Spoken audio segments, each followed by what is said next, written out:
Hi everyone and welcome to all.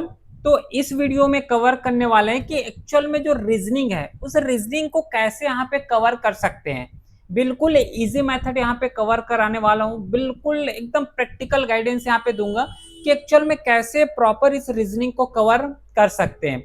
चाहे नवोदय का preparation कर रहे हो, चाहे सैनिक स्कूल का, चाहे आरएमएस का, आरआईएमसी का, हर एक को यहाँ पे टारगेट करते हुए बहुत इंपॉर्टेंट वीडियो होने वाला है, क्योंकि इसमें अल्टीमेटली एक्चुअल में एक गाइडेंस एक पता चलेगा कि एक्चुअल में जो रीजनिंग है, रीजनिंग एक्चुअल में है क्या ये भी मैं बताऊंगा, इसको टैकल कैसे करना होता है इसको भी मैं यहाँ पे बताने वाला हूँ। तो कंप्लीट यहाँ पे डिटेल वीडियो होगा जिसमें से कंप्लीट रीजनिंग यहाँ पे कवर हो जाएगा, ठीक है।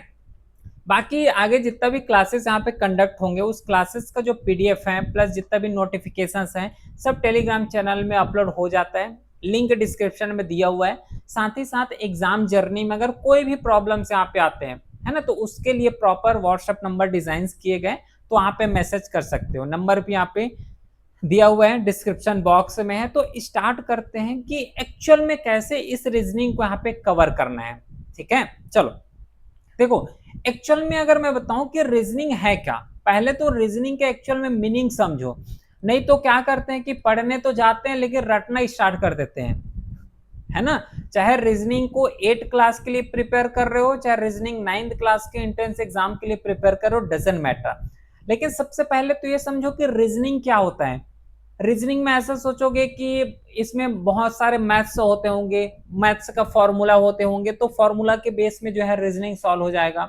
नहीं, रीजनिंग जो है फॉर्मूला का कॉन्सेप्ट नहीं है। रीजनिंग जो है नहीं कोई यहाँ पे रट के चले जाओ तो रटने के बेस में जो है सॉल्व कर लोगे, ऐसा नहीं। रीजनिंग पूरा ऑल अबाउट थिंकिंग के बेस में है, ठीक है। कितना भी यहाँ पे जो है पढ़ के चले जाओ, कितना भी रीजनिंग को रट के चले जाओ, एग्जाम में फेल ही होंगे। क्यों होंगे? क्योंकि रीजनिंग का बेसिक्स मीनिंग तो समझो, रीजनिंग का जो बेसिक रिक्वायरमेंट होता है वो रिक्वायरमेंट को समझो, है ना। अगर मैं यहाँ पे इंग्लिश को बताता हूँ तो इंग्लिश का रिक्वायरमेंट अलग है, मैथ्स का रिक्वायरमेंट अलग होता है, जीके जीएस का requirement is also different thing, है ना। रीजनिंग का रिक्वायरमेंट इज आल्सो डिफरेंट, क्योंकि देखो अभी जो है कॉम्पिटिशन यहाँ पे टफ हो गया है। ऐसा नहीं ये बोलूंगा कि कॉम्पिटिशन यहाँ पे इजी है, नहीं, ये इजी अगर बोलूंगा तो हवा हवाई बात हो जाएगा। हाँ, लेकिन अगर पढ़ के जाओगे तो यहाँ पे इजी लगेगा, नो डाउट। तो सबसे पहले रीजनिंग, इसका हिंदी अगर निकालोगे ना तो इसका हिंदी होता है तर्क शक्ति, ठीक है। तर्क शक्ति है ना, आई थिंक हिंदी ऐसे लिखते हैं ना। तो इसका मीनिंग है तर्क शक्ति। खुद यहाँ पे बोल रहे हैं कि ना तो हमें कोई फॉर्मूला चाहिए, ना तो हमें कोई रटने वाला चाहिए, हमें तो ऐसा स्टूडेंट चाहिए जो तर्क लगा सकता है, तर्क लगा सकता है। समझ पा रहे हो इस चीज को? जितना ज्यादा तर्क लगाओगे, जितना ज्यादा यहाँ पे थिंक करोगे, सोचोगे, उतना ज्यादा यहाँ पे क्वेश्चंस को हैंडल कर लोगे, उतना ज्यादा क्वेश्चंस को सॉल्व कर लोगे। ये होता है बेसिक्स मीनिंग रीजनिंग का, ठीक है। नहीं तो नॉर्मली क्या करते हैं, बस पढ़ रहे हैं, रट रहे हैं। क्योंकि एक क्वेश्चंस मिलेगा डिफरेंट तरीके, दूसरा क्वेश्चंस मिलेगा डिफरेंट तरीके के, तीसरा क्वेश्चंस भी डिफरेंट तरीके के। क्योंकि क्वेश्चंस यहाँ पे देखोगे तो हर एक क्वेश्चन जो है अलग अलग पैटर्न में देखने को मिलेगा। हालांकि पैटर्न सेम रहेंगे लेकिन उस पैटर्न सेम पैटर्न में जो क्वेश्चंस देखोगे तो क्वेश्चंस का नेचर डिफरेंट रहेगा। समझ पा रहे हो? देखो मैं प्रैक्टिकली यहाँ पे एग्जांपल लेके बता रहा हूँ, जैसे कि सीधा सा एग्जांपल लेते हैं मैथ्स का। मैथ्स को कैसे प्रिपेयर करते हैं कि एक फॉर्मूला पढ़ लिए, अब ये फॉर्मूला पढ़ने के बाद इस फॉर्मूला के बेस में जो है 10 क्वेश्चन लगा लेते हैं, 10 क्वेश्चन वही फॉर्मूला से बन जाता है। लेकिन रीजनिंग में क्या होता है, देखो रीजनिंग में पहले बात तो कोई फॉर्मूला यहाँ पे अप्लाई नहीं होता। अगर फॉर्मूला के बेस में बोलोगे तो कोई फॉर्मूला रीजनिंग में अप्लाई पहले बात नहीं होते। तो क्या अप्लाई होता है इसमें, क्या होता है सीधी बात, लॉजिक अप्लाई होते हैं।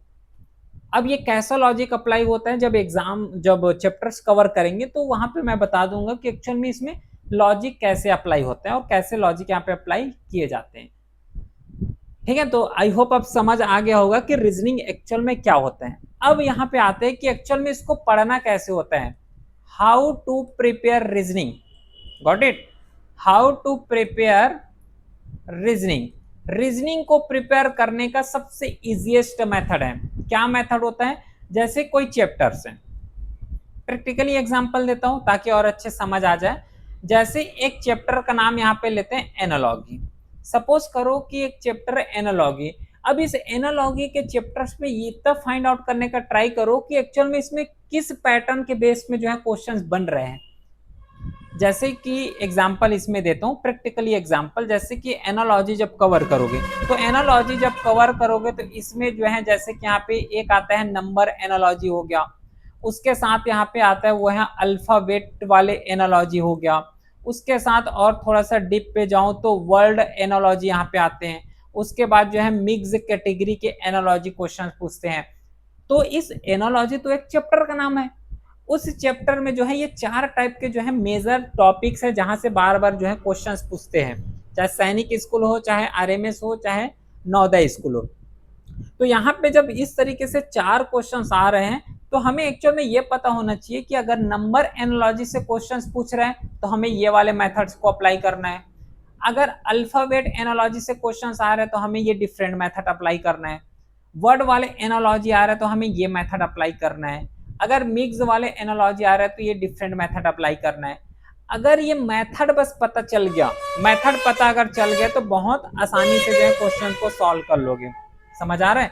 बस हमें यहाँ पे समझना है वो है मेथड। जितना ज्यादा अच्छे तरीके से मेथड को पता करोगे, जितना अच्छे तरीके से मेथड हमें पता रहेगा, उतना अच्छे तरीके से क्वेश्चन सॉल्व कर लोगे। बस इतने ही यहाँ पे रिक्वायरमेंट होते हैं, इसके अलावा और कोई रिक्वायरमेंट नहीं है एनालॉजी में। इतना ही अपने को प्रिपेयर करना है, ठीक है।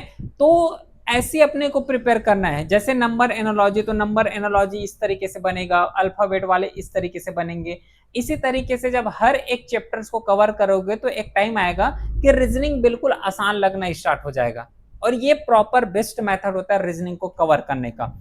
तो अल्टीमेटली अगर मैं सिलेक्शंस का या फिर एग्जाम को क्वालिफाई करने का अगर सिलेक्शन स्ट्रेटजी बताऊं तो रफली क्या करना है रीजनिंग में, सबसे पहले तो कोई चैप्टर पढ़ो, जैसे एनालॉजी पढ़े। अब इस एनालॉजी का जितना भी टाइप्स बन सकते हैं उतना टाइप्स को कवर करना है ना, जो मोस्ट इंपॉर्टेंट है, जहां से बार बार क्वेश्चन पूछते हैं उस टॉपिक को। चैप्टर पढ़ लिए, चैप्टर का नोट्स बना लिए, उसके बाद सीधा उसको जो है एक बार रिवाइज करो। रिवाइज हो गया, रिवाइज होने के बाद टेस्ट दो, बस दैट्स इट।